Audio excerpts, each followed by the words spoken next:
Dear students, मैं विष्णुप्रभा गुप्ता, सह आचार्य अर्थशास्त्र, राजकीय डूंगर महाविद्यालय, बीकानेर, राजस्थान से एमए फाइनल इकोनॉमिक्स पेपर 6 अंतर्राष्ट्रीय अर्थशास्त्र, जिसमें हम कर रहे हैं हैबर-लर का अवसर लागत सिद्धांत।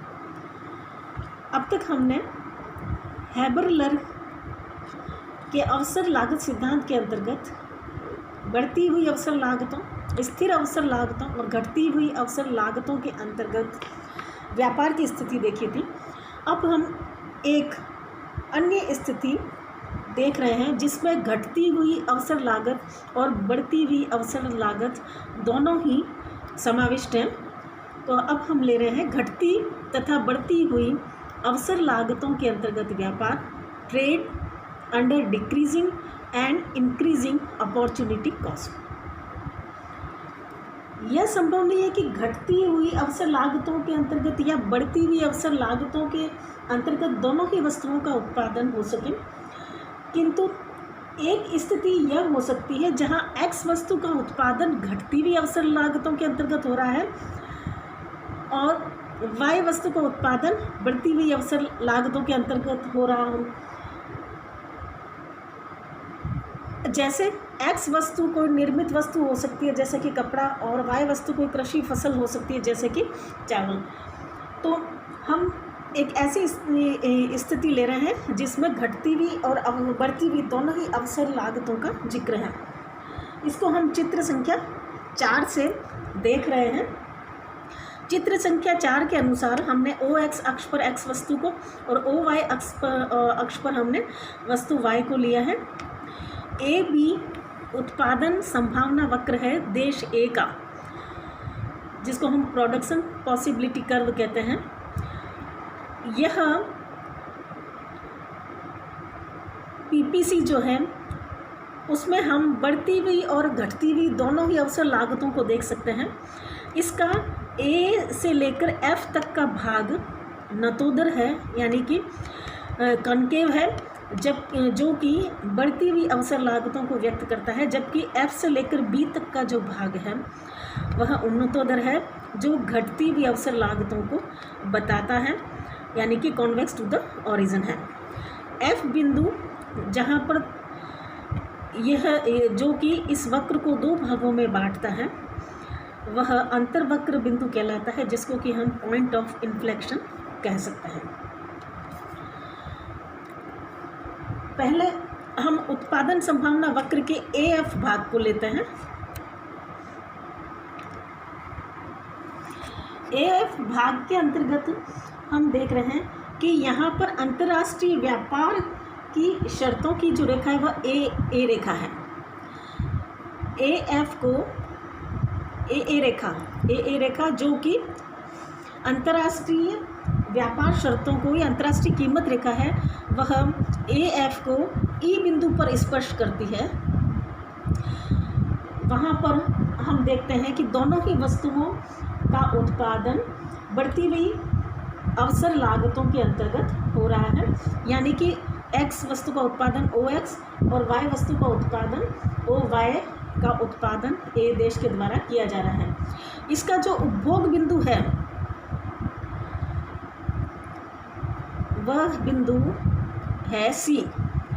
ये सी बिंदु जो है वह उपभोग बिंदु है, जिसके परिणाम स्वरूप वह एक्स की डीसी मात्रा का आयात करता है। आयात हो रहा है एक्स की डीसी मात्रा का, और इसके बदले में वह डीई निर्यात कर रहा है।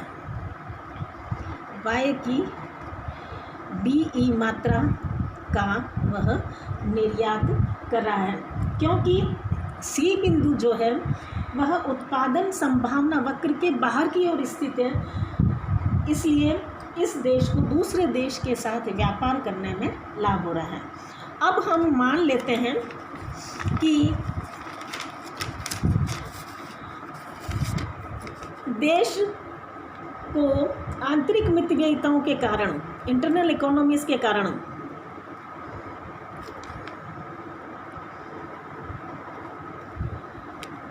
एक्स का उत्पादन घटती हुई लागतों के अंतर्गत हो रहा है, ठीक है, घटती हुई अवसर लागतों के अंतर्गत हो रहा है। तो जब घटती हुई अवसर लागतों के अंतर्गत उत्पादन होगा तो हम देखते हैं कि इसका जो आकार है वह F से B तक कैसा हो रहा है, वह उन्नतोदर हो रहा है, कॉन्वेक्स टू द ओरिजिन हो रहा है, जो कि घटती हुई लागतों को शो करता है। यानी कि जैसे जैसे X का उत्पादन बढ़ता जाता है वैसे वैसे उत्पादन की लागत घटती जाती है। तो ऐसी स्थिति में देश के लिए जो है वह X वस्तु का उत्पादन करना ज़्यादा हितकर रहेगा, जहां वह पूर्ण रूप से X के उत्पादन में विशिष्टीकरण करता है और यह बिंदु B पर पहुंच जाता है। बिंदु B पर जब पहुंच जाता है तो इसका मतलब यह है कि वह X के उत्पादन में पूर्ण रूप से विशिष्टीकरण करता है। अब हम ये मान लेते हैं कि अंतर्राष्ट्रीय व्यापार की शर्तें वही हैं, तो हम AA के समानांतर नई अंतर्राष्ट्रीय कीमत रेखा BB खींच लेते हैं, जो कि जिससे कि हम देखते हैं कि R बिंदु जो है वो नया उपभोग बिंदु बन जाता है। पहले बिंदु C था, अब R बिंदु नया जो है उपभोग बिंदु बन जाता है और R बिंदु के उपभोग बिंदु बन जाने के कारण अब वह NB मात्रा का NBX की मात्रा का निर्यात करता है और उसके बदले में RN मात्रा का आयात करता है। तो इस स्थिति में उसे फिर लाभ होता है और यह जो है यहाँ पर हम देख रहे हैं कि R बिंदु जो है वो C के दाहिनी ओर है और यहाँ पर R बिंदु पर उससे C की तुलना में अधिक लाभ प्राप्त हो रहा है।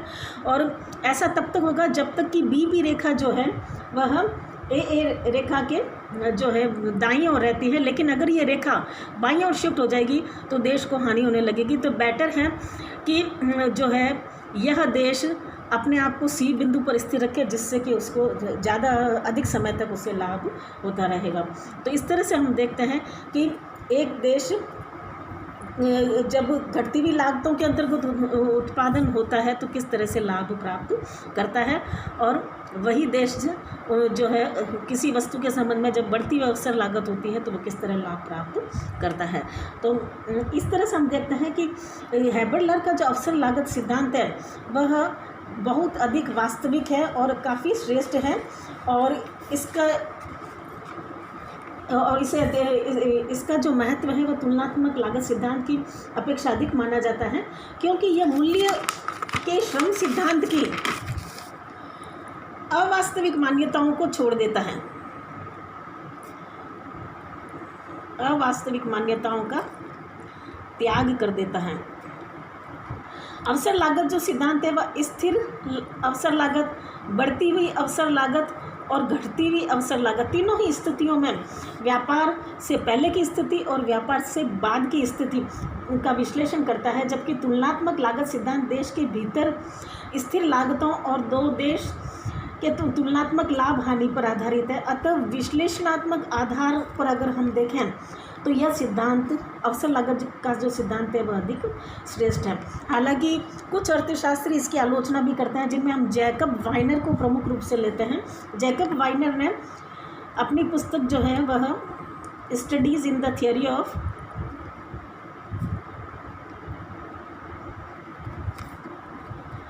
इंटरनेशनल ट्रेड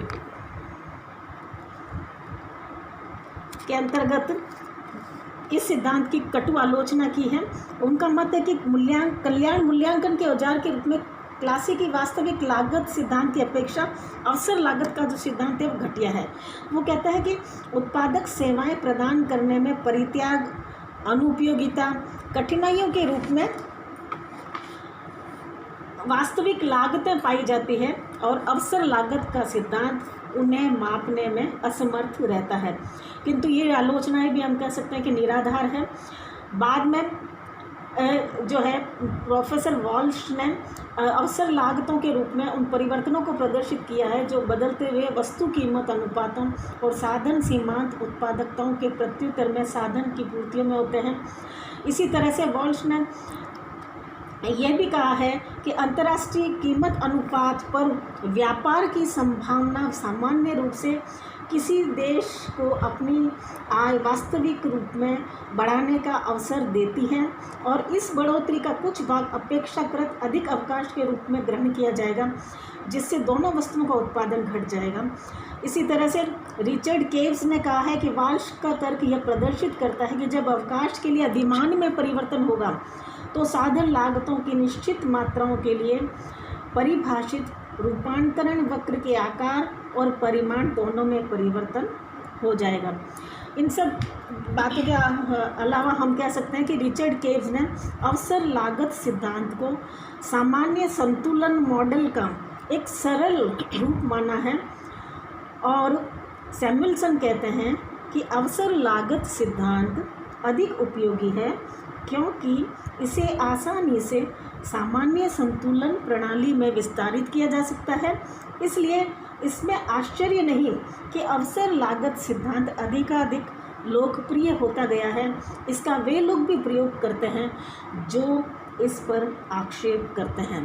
तो इस तरह से हम कह सकते हैं कि यद्यपि कुछ अर्थशास्त्रियों ने इसकी आलोचना की है, लेकिन फिर भी यह सिद्धांत बहुत उपयोगी है क्योंकि यह व्यापार में तीनों स्थिति अवसर लागत की तीनों स्थितियों का विश्लेषण करता है, तुलनात्मक विश्लेषण करता है और जो है अब व्यापार के सिद्धांत को बेहतर तरीके से समझाता है।